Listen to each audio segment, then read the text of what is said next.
when I bring up the level of adrenaline in my body through breathing, or let's say I see a troubling text, or let's just say I just use a very Goggins type approach and just figure out the most painful, inspiring for me reason to do it. You know, it sounds vague because obviously, David, I don't know what goes on in your head, but a tremendous respect for your ability to do this. But he just ratchets himself out of that ditch and puts himself in motion. The pupils dilate. And when that happens, our visual system actually enters something that's a little bit more like portrait mode on our phone. There's a process called accommodation, and your ability to focus on one thing visually actually becomes better, and your ability to see everything else blurs away. And that's the ability to just see that screen of text, or that if you work on, you know, pad and paper, to just see that pad and paper. And then as you start writing, what people don't realize is that mental focus follows visual focus.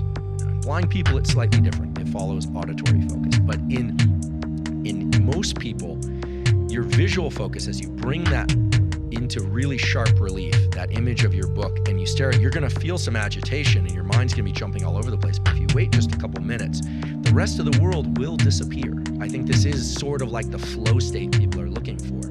Remember, the gate of entry is one of you have to wade through some sewage before you can swim in clear water. Right. That's the way I always think about it.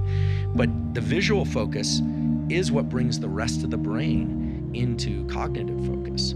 And people in the martial arts understand this. You've probably experienced this running when you're feeling exhausted and you can just concentrate on one milestone and get there.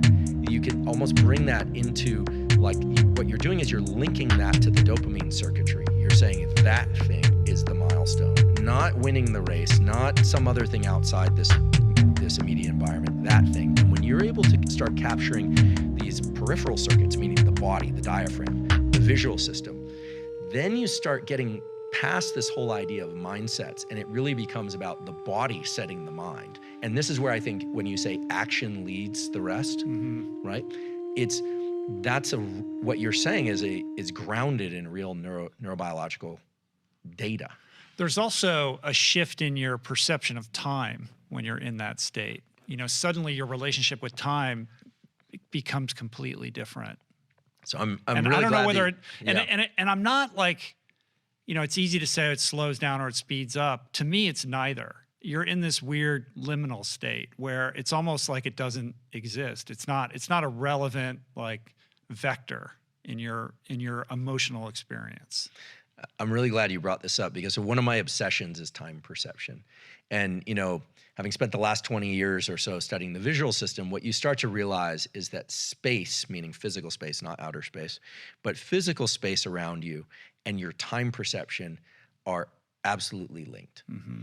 And when our focus is very narrow, time starts to feel thin sliced.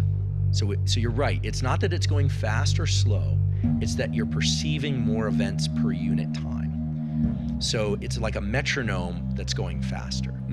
When our gaze is dilated, so when we're relaxed, there's actually what happens is the pupil kind of relaxes a bit. It doesn't always get bigger or smaller, but what happens is when we're relaxed, so if you view a horizon, for instance, or you go into what's called panoramic vision, so even though I'm looking at you right now, I can dilate my gaze without moving my head or eyes, so I can see the corners of the room and the ceiling. I can see myself in the environment. When we do that, our perception of time broadens, and we feel like we have more time.